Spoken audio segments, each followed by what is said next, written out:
기독교의 이제 행사 가운데에 여러분 제일 큰 여러분 행사가 뭘까요? 여러분 많은 분들이 여러분 이제 크리스마스 성탄절이라고 이야기를 합니다. 틀린 말 아닙니다. 이 세상을 구원하고 더 나아가서 우리들을 구원하사 하나님의 귀한 자녀로 삼으시고 하나님의 생명으로 살아갈 수 있도록 만들어주신 예수님이 오셨다는 것도 큰 행사입니다. 그런데 여러분 초대교회에서부터 성탄절 못지않게 여러분 큰 행사를 지키는 것이 뭐냐 하면은 이 부활절입니다. 이 부활절이라는 것은 여러분 예수님이 그냥 십자가에 죽으셨다가 사흘 만에 다시 살아나셨다. 그러므로 예수 믿는 사람들도 예수님처럼 다시 부활한다. 여러분 이런 이제 믿음으로 지키는 절기. 여러분 성탄절 못지않게 큰 절기입니다. 그래서 우리는 오늘 이 부활절을 맞이해서 여러분 이제 우리가 왜 이 부활절을 지키는지 알고 이렇게 지나야 될 줄 믿습니다. 특별히 오늘은 부활절이기 때문에 여러분 우리가 새로운 마음을 가지고 여러분 이 자리에 다 나온 줄 압니다. 우리 성도님들 이렇게 많이 나오신 것 감사하고요.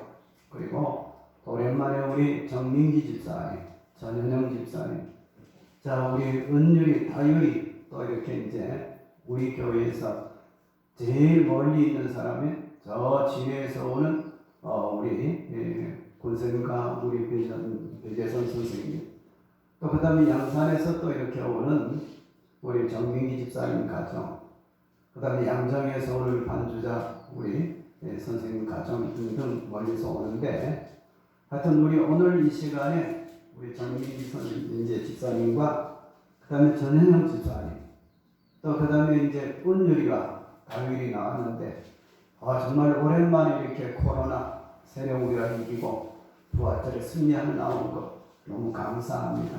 우리 한번 박수로 한번 또 멀리서 오신 분들은 또 멀리서 늘 이렇게 오시니까 감사하다고 또 박수로.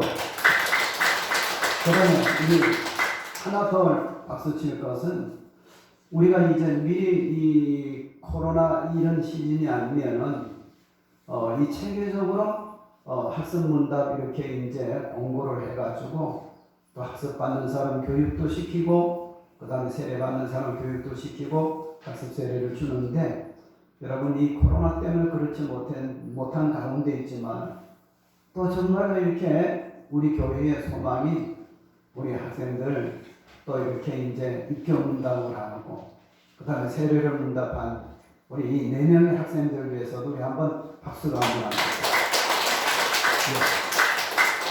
자, 이왕 박수 치는 거 우리 한 번, 2번만 더 칩시다. 하나는 우리 모든 성도님들 나왔으니까 박수로 환영하고, 그 다음에 우리들에게 부활의 생명으로 이제 코로나도 이기고 세상을 이길 수 있도록 만들어주신 우리 하나님 아버지께, 우리 예수님께 여러분 박수로 보내드리겠습니다. 그러면 감사를 드립니다. 자, 오늘 부활절을 맞이해서 더 좋은 부활을 얻고자 하여 라는 제목으로 말씀을 드리도록 하겠습니다. 여러분 우리는 이 부활절을 맞이해서 부활하면은 우리 교회 나오는 사람들은 부활이란 말을 한 번, 2번 듣고 자꾸 들어서 무슨 이제 말인지 압니다. 그러나 하나님 믿지 아니하는 사람들은 이 부활이란 말을 좀 잘 이해를 하기 힘든 거예요. 왜? 세계관이 다르기 때문에. 부활이란 말이 뭐냐 하면은 말 그대로 푼다면은 부자는 뭐냐면 다시 부자예요. 무슨 부자라고? 다시 부자. 다시란 말. 다시 한다. 다시 한다는 다시. 활이라는 것은 무슨 활자냐 하면은 산다 하는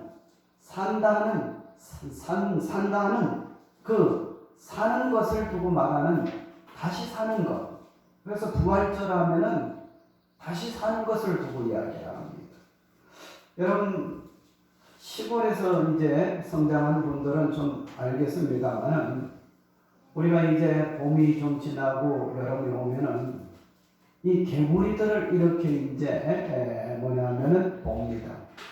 근데 특별히 그 개구리 가운데 등이 이제 초록색이고, 그 다음에 이제 뭐냐면 배가 빨간색인 그런 이제 개구리가 있습니다. 그게 뭐죠?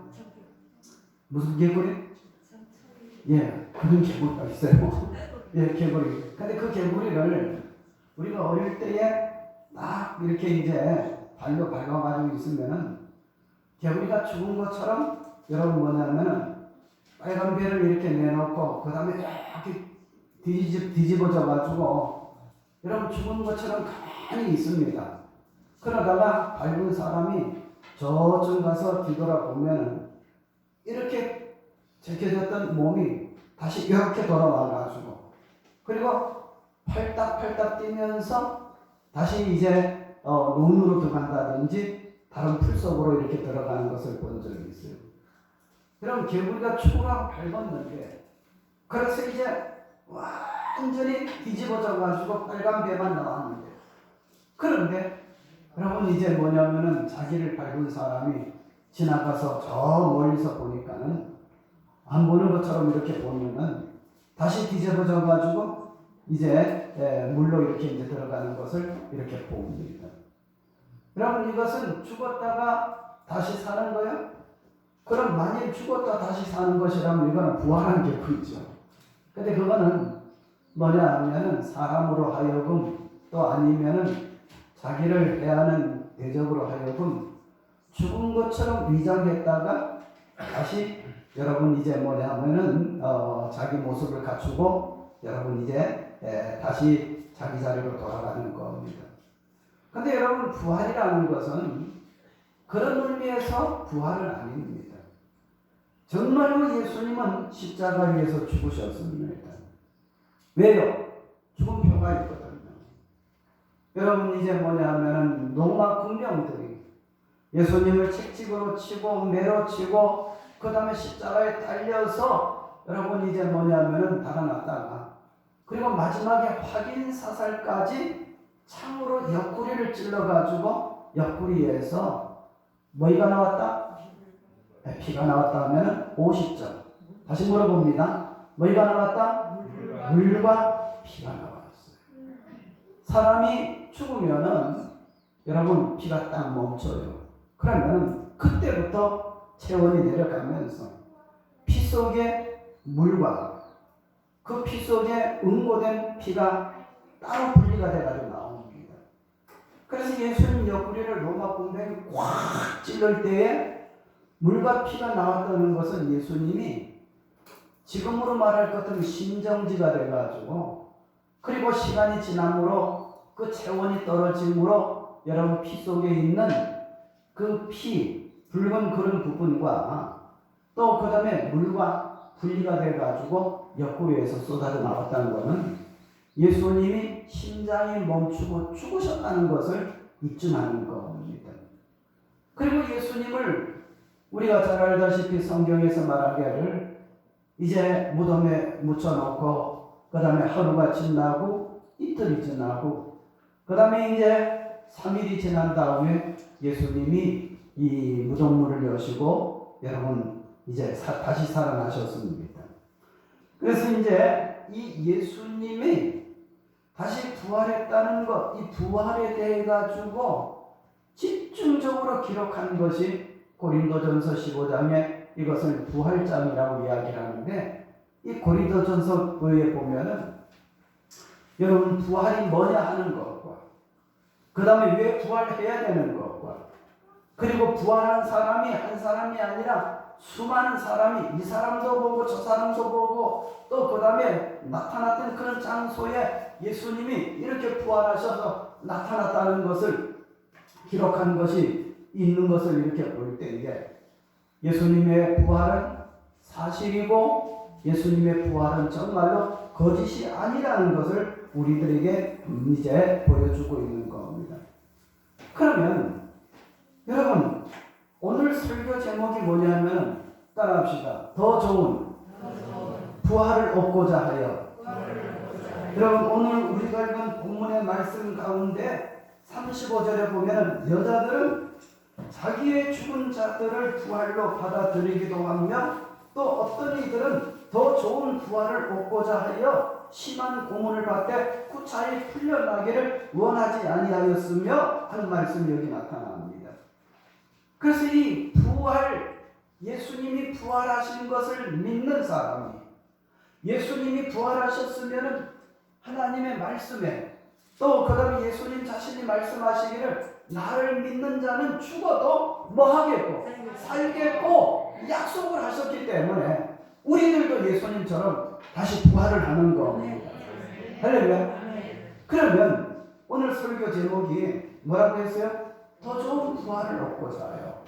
그러면 이 말씀을 조금 이따 설명을 하기로 하고, 그러면 왜 하나님께서는 이 부활이란 과정을 우리 믿는 사람들에게 지나도록 만들었는가 하는 것을 우리가 알아야 됩니다. 그것은 먼저 여러분 창조의 원리를 이해를 하면은 예수님도 부활하셔야 되지만은 예수님 믿는 우리들도 다 부활해야 된다는 그 논리가 성립이 되는 겁니다. 믿습니까? 뭐를 가정을 알면? 창조의 원리를 알면, 창조의 과정을 알면, 그러면 여러분 왜 부활해야 되는지 한번 보시기 바랍니다. 여러분 우리 하나님께서 창세기 1장, 2장, 3장 이렇게 보면은 하나님이 사람을 만드실 때에 어떻게 사람을 만드셨다고 했습니까? 뭐로? 흙으로. 그리고 여러분 하나님이 사람을 만드시면서 뭐라고 하셨습니까? 예? 우리가 사람을 누구의 모양대로? 하나님의 모양대로, 하나님의 형상대로. 그러면 부활이라는 의미가 무슨 의미가 있느냐 하면 여러분 우리가 하나님의 모습, 원어 성경에 보면 이미지 고대이란 말인데 이 하나님의 원 모습이 뭐냐면 하나님은 죽어요 안 죽어요? 하나님이 죽는다면 하나님이 아닙니다. 아멘? 그래서 여러분 우리가 만일 하나님 믿는 우리가 죽는다면 여러분 어딘가 잘못된 말이고 어딘가 여러분이 미흡한 그런 말씀이죠. 그런데 하나님이 분명히 우리를 누구 형상대로? 하나님의 형상대로. 하나님은 죽으신다 안 죽으신다? 안 죽어요. 그러면 하나님의 그 모양대로 그대로 만든 우리들은 만일 죽는다면 우리는 하나님의 형상일까 아닐까? 아니잖아요. 예. 여러분 하나님은 사람을 창조할 때 하나님을 만드신 거예요. 하나님이 하나님을 만드신 거예요. 그래서 하나님에게는 죽음이라는 것이 절대 없는 거예요. 그래서 여러분 이 부활이라는 것은 여러분 이제 뭐냐면 원래 하나님은 사람을 하나님의 형상대로 만드셨기 때문에 하나님이 안 죽으신 것처럼 우리도 죽지 말아야 여러분 정말로 원래 하나님 형상대로 된 사람들 아닙니까? 그래서 하나님은 여러분 우리들을 살리셔야 되는 거예요. 이게 부활이란 말이죠. 그리고 또 하나는 뭐냐 하면 여러분 이 부활을 우리가 이해를 하려고 하면 하나님의 창조 원리를 조금 더 이해를 해야 되는데 그게 뭐냐 하면 하나님이 아담에게 분명히 말씀을 하셨습니다. 아담아 이 에덴 동산에 있는 모든 것은 다 먹어도 된다. 그러나 동산 중앙에 있는 선악을 알게 하는 선악과를 먹으면 안 된다. 그것을 먹는 날에는 정녕 어떻게 되리라? 죽으리라 말씀을 했거든요. 아담과 하와가 여러분 이제 뭐냐 하면은 이제 사람 그때 처음이니까 그걸 먹고 죽어야 돼요. 그런데 아담과 하와가 뱀, 이 사단이 꼬이는 그 말을 듣고 선악과를 따먹었는데 죽었어요 안 죽었어요? 성경에 보면 안 죽은 걸로 나타나요. 근데 그 죽었다는 이 말이 뭐냐면 하나님과 분리되는 걸 두고 이야기를 해요. 이거를 문자로 쓴다면 죄악을 여러분 말하는 겁니다. 죄 때문에 하나님과 분리되면 여러분 죽게 되는 거죠. 그래서 여러분 이런 아름다운 꽃도 땅에서 분리되면 시들어 버리고, 여러분 우리의 생명도 우리의 몸은 분리가 되면 떠나면 우리는 이제 죽게 되는 것처럼 말입니다. 그래서 이제 여러분 이제 하나님께서는 이 부활을 어떤 의미로 우리가 이제 이해를 하면 되느냐 하면은, 한 사람 아담 때문에 뭐가 왔습니까? 사망이 왔거든. 예? 이 성경은 이걸 두고 이야기합니다. 그런데 하나님께서는 언젠가 인류에게 전가된 이 모든 죄 문제를 해결하고, 그리고 이 아담이 끌고 온 이 죄로 인해서 온 이 사망을 없이 해야 되는데, 여러분 그것이 누구냐 하면은, 여러분 한 사람 아담으로 말미암아 죄가 이 세상에 들어왔지만은, 그러나 한 사람 누구로 말미암아? 예수로 말미암아 죄 문제가 해결되고, 할렐루야. 하나님이 원래 우리에게 주시고자 했던 하나님의 그 생명, 하나님의 그 원형이 우리들에게 그대로 복구가 되는 겁니다. 아멘. 따라합시다. 한 사람 아담이 죄를 가지고 제 사망을 가져왔다면, 한 사람 예수가 우리를, 여러분 생명을 우리에게 가져온 겁니다. 믿습니까? 그래서 예수 믿는 사람이 부활해야 된다고 말하는 이유가 바로 여기에 있는 겁니다. 자, 우리는 이런 원리를 바로 알아야 부활이 뭔지, 이 부활절이 얼마나 큰 명절인지 이것을 우리가 알게 된다는 것을 믿으시기 바랍니다. 할렐루야. 그러면 우리는 이 세상 살아가는 가운데에 사람들이 이 부활을 여러분 이제 이해를 하면은 어떻게 되느냐. 여러분 이 부활을 우리가 세상 사람들은, 또 특별히 믿는 사람들이라도 부활에 대해가지고 네 가지 관념이 있어요. 하나는 뭐냐면은 무지한 단계가 있습니다. 예수님 죽었다 하니까는 예수님의 제자들이 슬픔을 안고, 여러분 그 예루살렘을 떠나는 이야기가 성경에 나타납니까? 안 나타납니까? 나타나잖아요. 그건 뭐냐면은 부활이 뭔지 모르고 무지한 단계가 있기 때문에.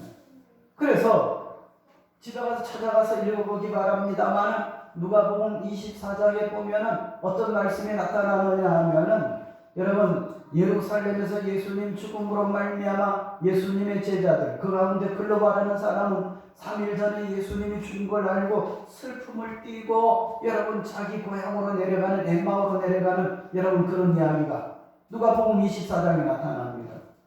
부활에 대해서 잘 이해를 못하고 부활의 소식을 모르는 사람은 먼저 어떤 단계에 있느냐 하면은 무지한 단계, 세상 사람들 가운데 이런 사람이 있단 말이죠. 그 다음에 또 이 부활에 대해서 어떤 단계가 있느냐 하면은, 따라합시다. 불신앙의 단계. 이게 뭐냐 하면, 부활이 어디서 사람이 죽으면 그걸로 끝나지, 뭐 다시 산다고 그렇게 말을 해, 거짓말하지 말아라. 이게 안 믿는 거예요. 안 믿는 거. 그러니까 이건 무슨 단계예요? 불신앙의 여러분 과정에 있는 거예요. 불신앙의 단계예요. 또 우리는 이 부활에 대해서 또 어떻게 이해를 하는 사람들이 있느냐 하면, 부활을 정말로 알고 기쁨으로 감동으로 여러분 살아가는 사람이 있는데, 이게 무슨 단계냐 하면은 감동의 단계. 무슨 단계? 감동의 단계.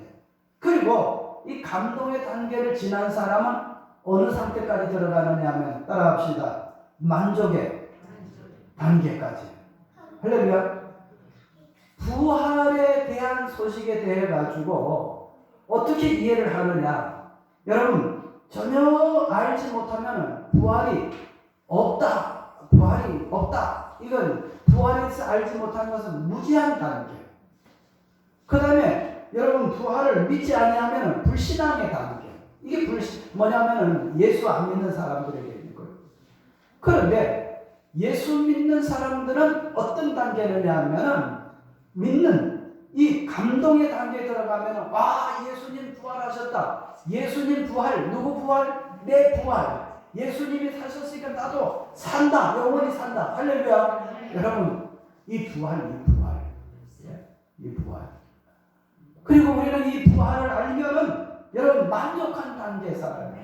여러분 제가 이런 이야기 한다 해가지고 혹 제가 잘못 이야기하더라도 이해를 하시고 용서하시기 바랍니다. 저희 어머니가 지금 이제 올해 이제 89세 이제 이렇게 됐습니다. 그런데 여러분 이제 편차 이제 다 이제 아시다시피 여러분 이제 어머니가 코로나가 온 줄 알고서 열이 나고 기침을 하니까는 우리 동생이 모시고 병원을 갔어요. 그랬더니 병원 원장이 하는 이야기가 이거 큰 병원에 가야 됩니다. 제가 보기로는 이 할머니가 폐암입니다. 뭐라고? 폐암입니다. 그래서 우리 어머니를 여러분 이제 제주도 계시니까는 제주대학병원이 제일 큰 병원이거든. 대학병원이거든. 가서 검진을 해보니까는 어떻게 되느냐 하면은 이제 우리 어머니가 이 폐암의 이 암 이게 전부 다 번져가지고 온 몸에 그리고 뇌까지 이렇게 들어갔다고 해가지고 그래가지고 이제 뭐냐면은 제주대학병원에서 어머니가 돌아가실 때까지 연명치료를 하겠느냐 하니까는 제가 듣기로는 연명치료하면은 본인도 굉장한 고통을 당하고 가족들도 굉장한 어려움을 당한다고 해가지고 연명치료 안 하겠다니까 그러면 이제 이 유가족 될 사람들 그러니까 아직 안 돌아가셨으니까 가족 되는 분들 저 동사무소에 가면은 가족관계 증명서가 있습니다.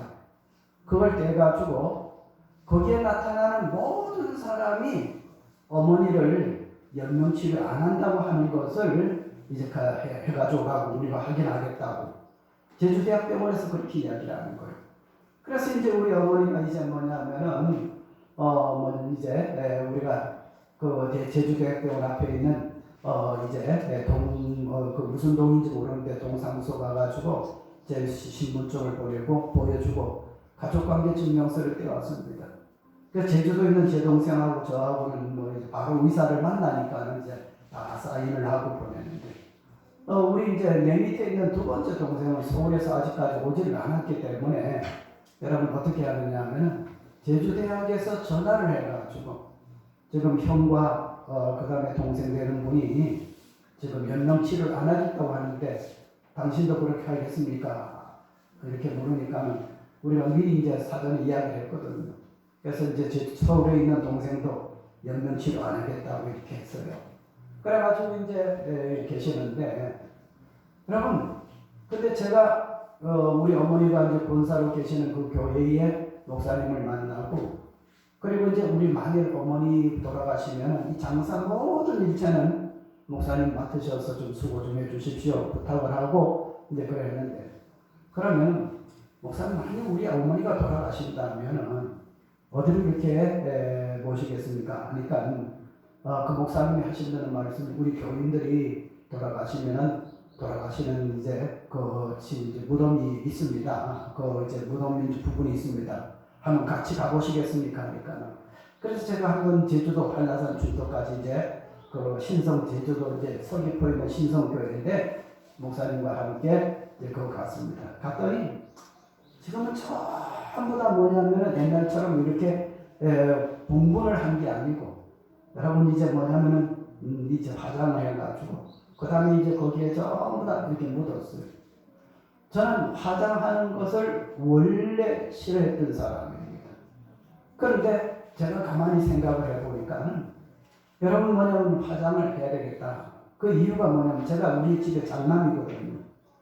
해마다 우리 할아버지, 우리 아버지, 우리 그리고 뭐냐면 할머니 제천에 충청북도 제천에 있는 남천교회의 교회 묘지에 아버지와 할머니를 모시고 또 그 다음에 우리 할아버지는 우리 고향에서 여러분 이제 시골에 이렇게 했는데 그러다 보니까 우리 조카에게 이제 1년에 벌초를 시키면서 이렇게 하니까는 제가 비용도 주고 또 그 다음에 이제 여러 가지 이제 하는데 그 문제는 뭐냐면 우리 조카가 영원히 거기 있어가지고 그 일을 하는 게 아니에요.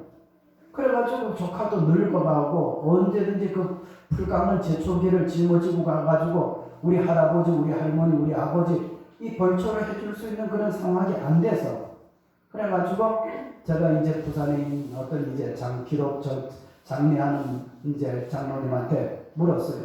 장로님, 제가 아무리 생각해도 우리 할아버지와 우리 할머니 그리고 우리 아버지 묘소가 저 충청북도 제철에 있는데 이 세 분을 우리 조카도 이제는 벌초도 더 이상 못하고 그러니까 어떻게 하면 되겠습니까? 목사님 그거는 다시 다 개장을 해가지고 다시 파장해가지고 그래가지고 뭐냐면은 거기 이제 산에 묻고 그러면 뭐 쉽게 끝납니다. 그 비용이 얼마입니까? 물으니까 200만 원 달라고 이야기를 하는 거예요. 여러분 200만 원 많다면 많은 돈이고 작다면 작은 돈인데 여러분 비용도 비용이지만은 여러분 그렇다고 해가지고 내가 매년 가가지고 할머니 할아버지 또 그 다음에 아버지 묘소에 벌초를 하고 또 그 다음에 내가 죽은 다음에 우리 아들들이 또 저 미국에서 와가지고 또 그리고 이제 뭐냐 하면은 또 그것을 위해서 가고 한다는 건 불가능해요. 그래서 제주도 우리 어머니는 아예 처음서부터 만일 목사님 돌아가신다면은 그 교회 교인들처럼 같은 자리에 이렇게 모셔가지고 그리고 이제 그렇게 장례를 지납시다. 그러면 여기 계신 분들은 같이 묻어 있으면서 여기서 구역 얘기도 드리고 또 자기들끼리 모여가지고 또 이제 할 것 아닙니까? 하면서 웃으면서도 그런 얘기를 하셨습니다. 여러분 제가 무슨 이야기를 하기 위해서 이 말씀을 드리느냐 하면 여러분 사람이 살다가 돌아가시면 여러분 죽고 여러분 이렇게 장례 지나면 다 끝나는 것처럼 여러분 보이는 것이 이 장례 과정이 다 힘들고 번거로운 것입니다.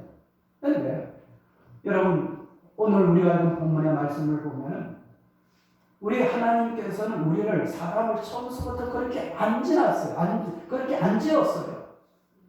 다 예수 안에서 할렐루야 구원받게 만들고 영원한 생명. 그래서 이제 한 가지 이제 말씀을 안 드렸는데 그럼 이제 그 제주도 목사님한테 제가 그런 얘기를 했어요. 왜 한라산 여기서 이제 고향으로 안 가고 모시려고 합니까? 좋잖아요. 같은 그 교인들끼리 모여가지고 여기서 구역 예배도 드리고 자기들끼리 그리고 만일에 그 계약 기간이 끝나가지고 뭐냐 하면은 만일 우리들도 이 세상을 떠나서 무연고 묘지가 되면은 뭐 다시 이렇게 파가지고 붙은다면은 그 어디 가겠습니까? 한라산 자체가 우리 어머니가 있는 이제 묘소인데 그래서 앞으로 우리 교회 제가 제주도 올 때는 한라산이 우리 어머니의 묘소로 생각하고 그렇게 하겠습니다. 나중에.